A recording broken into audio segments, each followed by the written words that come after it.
Estamos otra semana aquí con un tema que cada vez se vuelve más interesante. Hablamos de Abraham, pero hoy vamos a profundizar un poco, no solo en su vida, en cómo fue eso, sino en las implicaciones teológicas y cómo nosotros hemos heredado eso, ¿no? Es muy interesante, nos vamos a meter enseguida en materia, pero ¿qué os ha parecido el estudio? Esta semana no te voy a decir muy bueno. Vale. Te voy a sorprender. Sorpréndeme. Esta vez ha sido muy intenso. Intenso. Intenso. Sí, es una buena forma de escribirlo. Sobre todo porque hay una cita, yo no sé si ustedes también la vieron así, pero que me tocó mucho, ¿eh? Dice, la tengo aquí apuntada, ¿no? Que un relato rabínico, yo estoy ahí con la rabínica, hablando sobre la travesía del Mar Rojo, cuando los ángeles dicen que ven que los egipcios se están ahogando y tal, y empiezan ahí a alegrarse, dice que se escucha la voz de Dios que está triste diciendo que la obra de mis manos, la obra de mi creación se está hundiendo en el Mar Rojo. Y digo yo, madre mía, ¿no? Y esto demuestra cuán grande es el amor de Dios.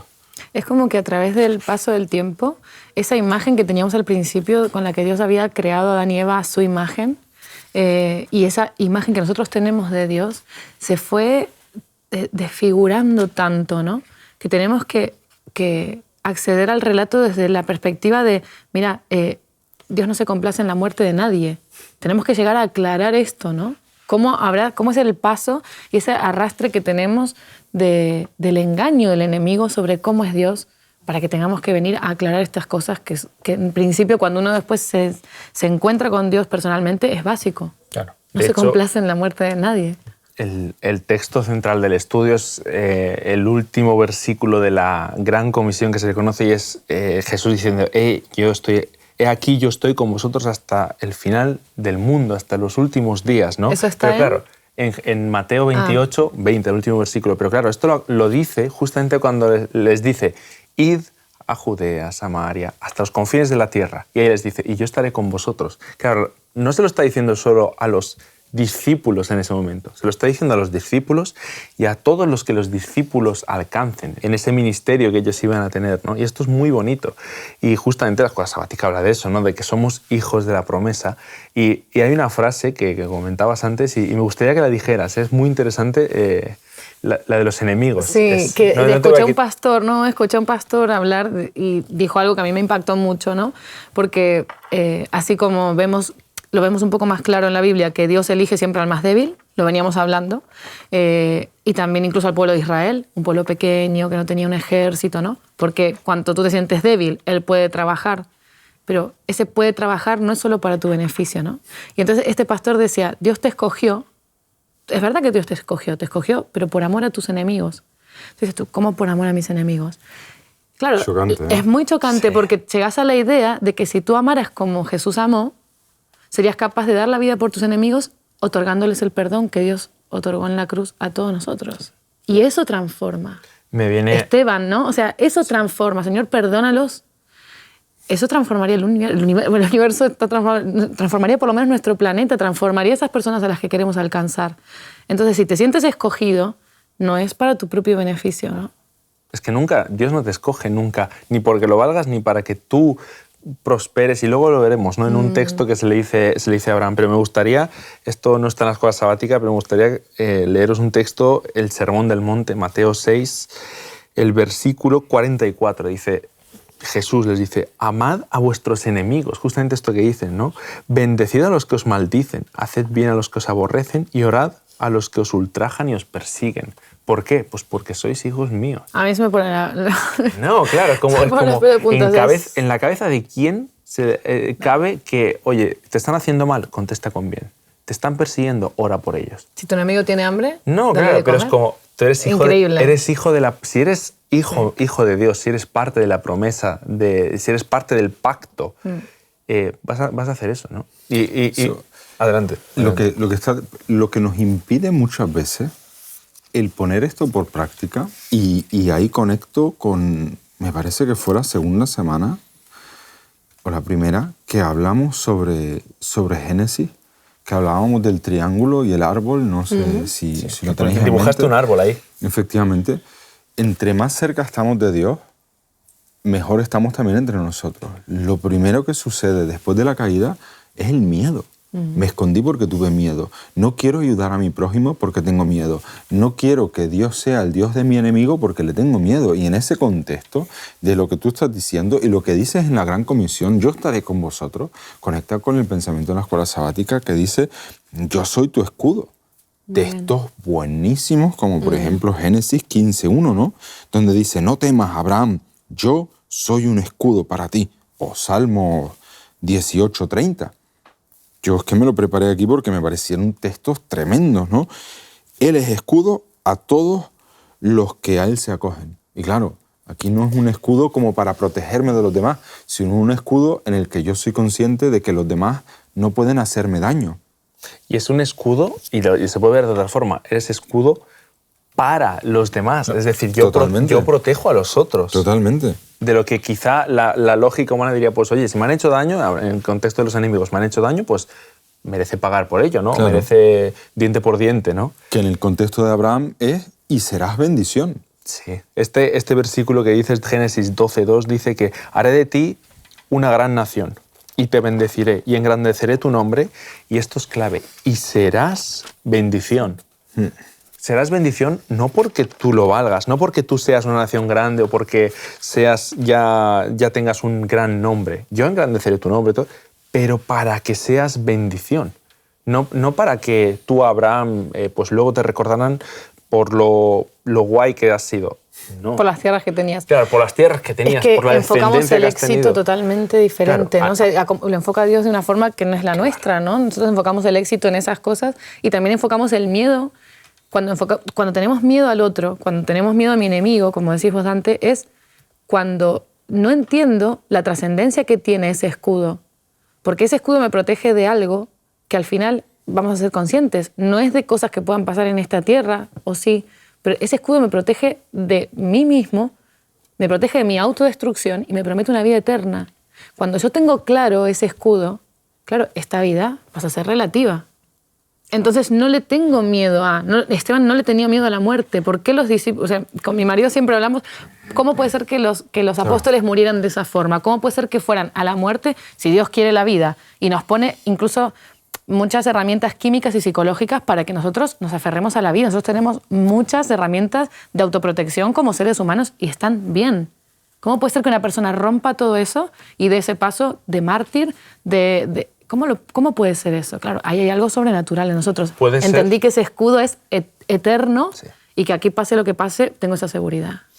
Eso, lo que tú dices de cómo puede ser solo en este contexto, ¿no? Y es el texto de Gálatas 3:29 que explica por qué puede ser.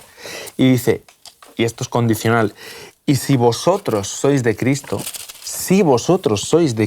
entonces sois descendencia de Abraham y herederos según la promesa. Promesa que acabamos de leer en Génesis 12:2. Sí. Serás bendición, es esa promesa, ¿no? Tu nombre será engrandecido y, claro, tú serás parte de eso, pero hay una condición, si vosotros sois de Cristo. Ya hablaremos esto del nuevo pacto y Cristo, pero si vosotros aceptáis lo que Jesús ha hecho por vosotros, ahí podéis ser bendición para otros, ¿no? En este contexto también se me ocurre volver otra vez al Sermón del Monte, que es... O fíjate también, bueno, Cristian, 1 Corintios 10:13, que es otro de los textos que aparece en la lección de esta semana, ¿no? No os ha sobrevenido, pues, ninguna tentación que no sea humana, pero Dios es fiel y no os dejará que seréis tentados más allá, ¿no? Es decir, esa fidelidad de Dios, Él es fiel. Si vosotros sois de Cristo, como esa condición. Volvemos a la relación siempre, pero es que realmente es la clave de todo esto. Es eso. Es la clave. Sí. Es saber, no puedo solo, puedo contigo. No. Al lado de una gran persona hay una gran persona. Y en este caso, en el contexto humano, al lado de un gran humano hay un Dios más grande todavía. Sí. Y recordarlo nos ayuda justamente a no fallar el blanco, a saber, oye, esto que tengo frente a mí lo puedo superar con ayuda de Dios. Claro. A mí un punto que me interesa mucho, que en la escuela sabática comentaba algo así como que las líneas de sangre no importan para Dios, ¿no? Que la promesa que se le da a Abraham es para todo el mundo, ¿no? Que él no va de judíos, no judíos, simplemente eran una herramienta, tanto lo fue Abraham, como fue su descendencia, como fue el pueblo de Israel, fueron herramientas, ¿no? Para poder en alguien, en un objeto débil, mostrar su poder. Pero yo me lo enfoco a mí, que estoy criando niñas pequeñas, ¿no? Y digo, ¿hacia dónde enfoco el éxito cara a mis hijas? ¿Hacia dónde yo las dirijo como qué va a ser exitoso para sus vidas, ¿no? ¿Me estoy enfocando en un éxito en el carácter y en la dependencia de Dios? ¿O me enfoco en que al final logremos lo mismo? Un buen trabajo, un buen estudio, un buen esto, un buen lo otro, ¿no? Tenemos que ser conscientes de eso también, ¿no? De que no importa que mi hija esté naciendo en un hogar cristiano, hacia dónde enfoco como cristiano el éxito de mi hija, ¿no? Yo pienso siempre en la madre de Daniel, en la madre de José, ¿no? Digo, me encantaría tener una entrevista con esas mujeres porque sus hijos con corta edad se mantuvieron después fieles, o sea, no rompieron esa relación con Dios en entornos un poco hostiles, ¿no? Claro. Y dices, oh, pues qué pasada. ¿Qué le enseñaste? Claro, ¿qué le dijiste? ¿Cómo lo hiciste? ¿No? ¿Qué usaste? Qué bueno. Claro, yo quiero criar a mis hijos porque uno nunca sabe a qué se van a tener que enfrentar, pero para que mantengan esa conexión cuando no estemos, que no sabemos cuándo puede ser, de paso. ¿Sabes lo que le digo siempre a los jóvenes? Digo, mira, la palabra éxito hay que escalarla, ¿no? El éxito hay que escalarlo. Sí. Pero éxito, si ya llegas arriba y empiezas a caminar, parece que hay toda una serie de palabras planas, pero hay una X. Es decir, ningún camino te garantiza que siempre estés arriba. Y el éxito consiste justamente, y esas son las promesas que nos hace aquí, por ejemplo, al hablar sobre textos de Isaías, Corintios, ¿no? Donde nos promete un poderoso redentor, ¿no? En que cuando caes en esa X, con la ayuda de Dios, todo lo que tú hagas, que Él te vuelva a levantar y salir adelante a pesar de cualquier circunstancia.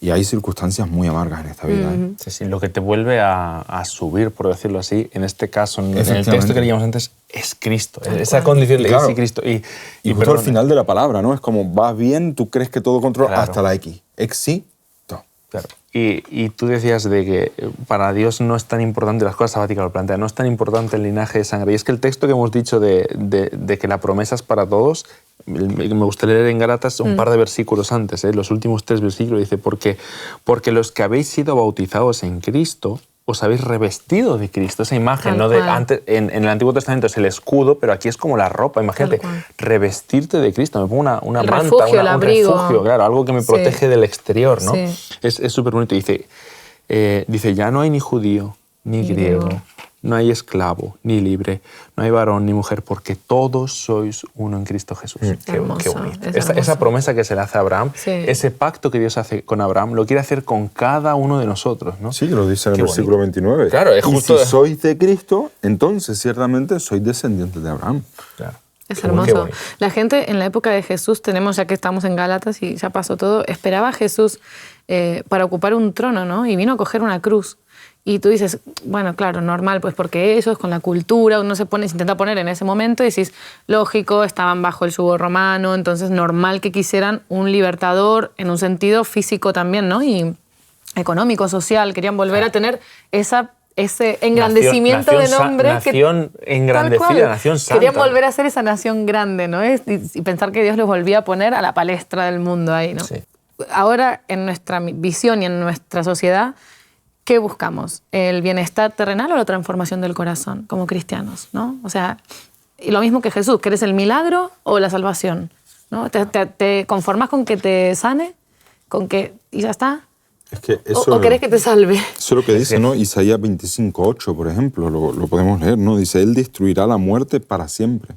No se trata como lo que tú acabas de decir de, bueno, pues venga, ya nos quitamos los romanos de encima y esa es la solución. No, sino que justamente ese para siempre. Él destruirá la muerte para siempre.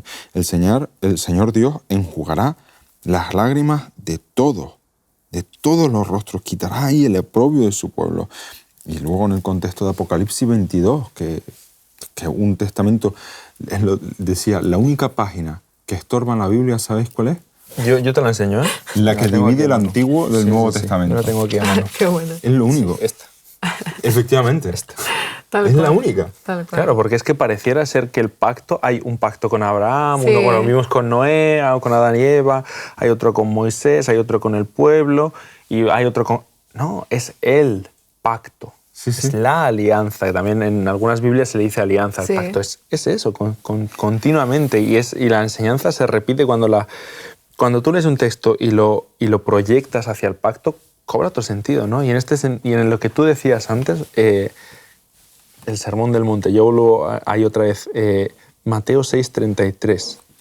Buscad primeramente el reino de Dios y su justicia, y todas las demás cosas serán añadidas. Ese escudo que decíamos, esa capa con la que yo me cubro de todo lo demás, esa muerte que quizá no podemos vencer, que nosotros no sabemos cómo arreglarlo, se nos será dada si primero buscáis el reino de los cielos. Cuando buscáis las promesas de Dios, cuando formáis parte del pacto, todo lo demás se añade, todo lo demás.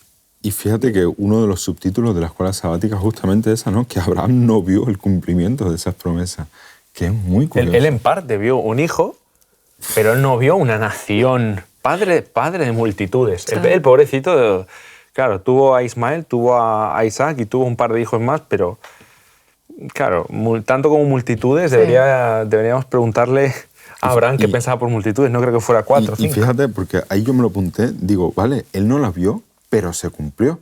Claro. Y en este contexto, la cita de Palabra de Vida del Gran Maestro dice, pero el propósito está en la página 232, pero el propósito de Dios era que por medio de la revelación de su carácter a través de Israel, los hombres fueran atraídos, esa atracción, ¿no? Que lo podemos proyectar sobre el arca, sobre un montón de circunstancias, atraídos a Él. La invitación del Evangelio debía darse a todo el mundo, por medio de la enseñanza del sistema de sacrificio, ya hablando del santuario, ¿no? Cristo debía ser levantado ante las naciones y todos los que miraran a Él vivirían.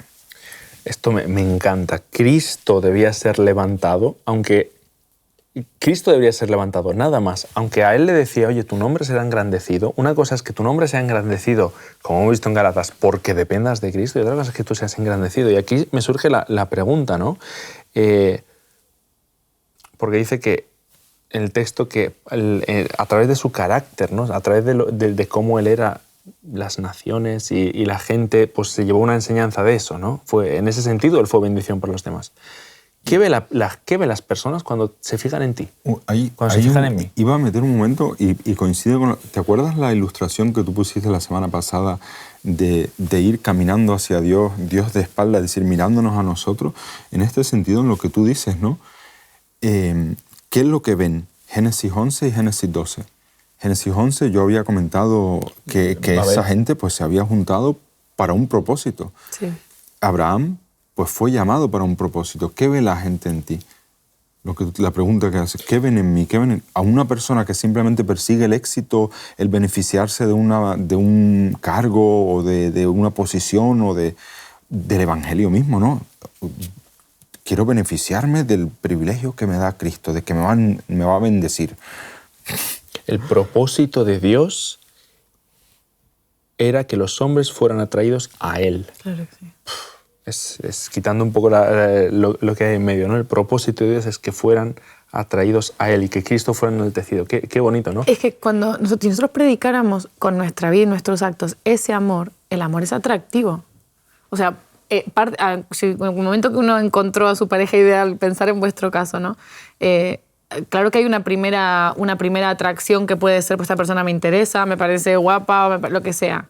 Pero después lo que realmente conecta es que haya una reciprocidad de amor, ¿no? Entonces, cuando alguien te ama, eso es mucho más atractivo. Por eso se supone que el matrimonio va mejorando a lo largo del tiempo, porque esa otra persona tiene muchas veces en las cuales yo me equivoco para demostrarme que sigue a mi lado a pesar de mis errores, y eso a mí me vincula mucho más con la persona que un acto romántico, una cosa cuando todo está bien. Espectacular. Claro, es que las cosas se fortalecen cuando todo está mal, no cuando todo está bien. Entonces Dios da tantos pasos cada vez que nos equivocamos para decirnos estoy acá al lado tuyo y te amo, que si nosotros pudiéramos trasladar esa actitud de Dios a las personas de afuera, los atraeríamos hacia Él. Claro. Porque le diríamos, mira, yo no puedo amarte así, pero Dios sí te puede amar. No te das una idea de cuántas maneras. ¿Por qué? Te lo cuento en mi vida. Me amó en esta situación, me amó en esta situación, me amó en esta situación. Claro, el amor es atractivo, chicos, no podemos evitar eso, ¿no? Es el Espíritu Santo trabajando y es mucho mejor que la magia de Disney entre el príncipe y la princesa. Desde luego. Y eso, ¿cómo creéis que eso tiene relación con la Iglesia? Es decir, ¿hasta qué punto en la Iglesia nosotros conseguimos fortalecer, que la Iglesia fortalezca más y más su relación con Cristo y ser luz? Porque a veces parece que... Claro, es como... En este contexto de pandemia, Parece yo a veces difícil, pensaba en el versículo, ¿no? Una luz no se puede esconder abajo de una cama. Pues ahí estábamos todos encerrados en nuestra casa. Estoy obligado a estar encerrado. Bueno, pero había... ¿Tienes vecinos? Sí, tal cual. Yo tengo una amiga, no la voy a nombrar porque creo que hay mucha gente de la iglesia que la conoce, pero que salía a la ventana a aplaudir y aprovechaba el momento de aplauso cuando se terminaban los aplausos, claro, pues para conocer a sus vecinos y para empezar a entablar relación con ellos. Estamos en una situación muy buena en la cual el mensaje de Dios hace falta, porque el miedo ya está en la calle, el miedo ya está en la mente, el miedo está mucho más patente que en otros momentos en los que parecía que vivíamos una seguridad y tranquilidad y tal. Bueno, ahora es el momento de decir, oye, el mensaje de Dios está ahí, te ama, pase lo que pase, hay una certeza, hay una esperanza, ¿no? Y fíjate, ahí tenemos la cita de Patriarcas y Profetas, que de Patriarcas y Profetas 118 y 119 dice que la prueba de Abraham no fue ligera, no fue fácil esa prueba, y que tampoco fue pequeño el sacrificio. Y esto es como una hucha, ¿no? El que poco da, pues cuando abre la hucha, poco tiene. ¿No? Y el que mucho da, pues cuando abre la hucha, mucho tiene. Y esto es, yo creo que no hay nada más bonito y nada más importante que invertir en las personas, en la salvación de las personas. Sí, tal cual, tal cual.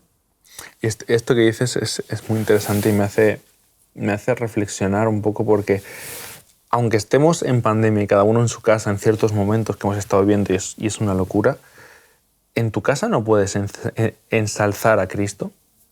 Es decir, ya, la sociedad ya está ensalzando el miedo y la locura y la inseguridad tal.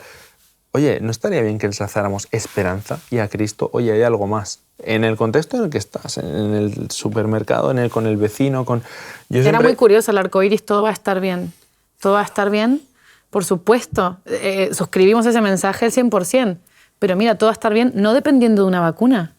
No. Todo va a estar bien, no va a depender que todo vuelva a estar bien de una vacuna, de un arreglo, de que el virus al final... No pasa por ahí. No pasa por ahí. Es que ese es el problema, que nosotros ponemos la mira en cosas temporales. Es decir, es como que... Claro. Vale, ustedes habéis visto, todos pasamos el virus con el fin de año. Era como tacharon el 2020 como el peor año de su vida y ya ponían el 2021 y ya era como la vacuna la solución. Pero después de esto... 3 semanas, del 2021... Ahí dio para que en Madrid, por lo menos aquí en España, en Madrid nieve de medio metro, ataque al Capitolio, es que cepa de no sé qué país. Vendrán otras cosas. Es como que por eso decíamos en la lección, es que Dios nos apunta a cosas, lo que decía la cita de Isaías, que también puedes leer el 1 Corintios 2:9, ¿no? Como está escrito, cosas que ojo no vio, ni oído oyó, ni han entrado en el corazón del hombre, son las que tiene Dios preparado. No se trata de un parche de lo que tú puedas creer que es la solución. No es lo que tú puedas alcanzar. Efectivamente. Es lo que Dios ya alcanzó por ti. Y por eso te dice,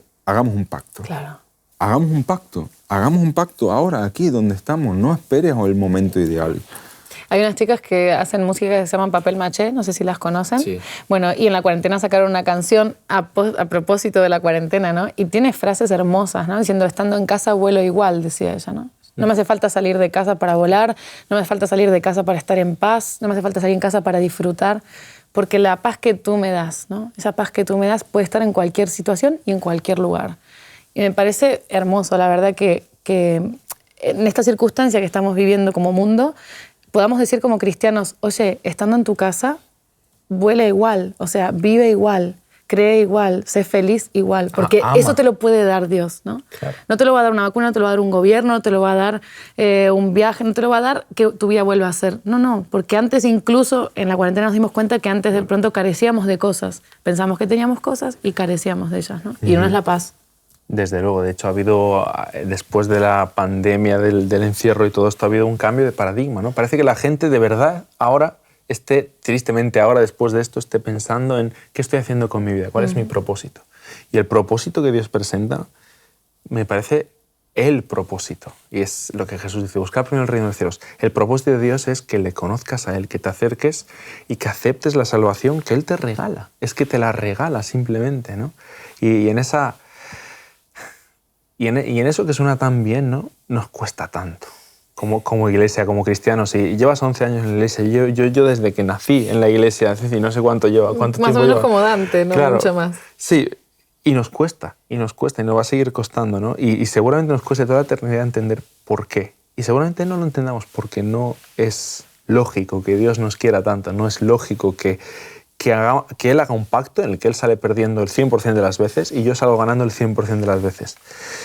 Simplemente acabar diciendo, ensalzad a Cristo. Si en vuestra vida hoy, el que está estudiando la escuela sabática, el que está viendo este vídeo, si alguien tiene que ensalzar algo, si en su vida se tiene que ver algo, que se vea a Cristo, que se vea el amor de Dios.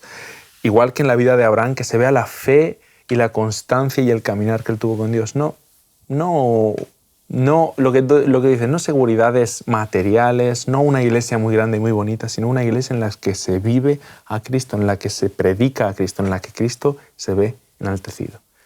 Déjate transformar, sería un poco, ¿no? Déjate transformar. Tal cual. Deja de hacer tú y deja hacer a Dios en tu vida. Es muy bonito. Así que acabamos esta semana, que es un estudio muy interesante, recordando, voy a acabar con el título ya al principio, pero somos hijos de la promesa, claro, somos hijos de Dios. Claro. Y nos vemos la semana que viene con un tema más interesante aún y espero que más intenso aún, Dante. Hasta la semana que viene. Gracias, chicos. Gracias. Te invitamos a tener una experiencia más allá del sábado, convirtiendo tu unidad de acción en una iglesia hogar, en donde la Biblia, la oración intercesora, la fraternidad y la testificación sean vuestro estilo de vida. Así experimentaremos un poder renovador en la iglesia y en el cumplimiento de la misión.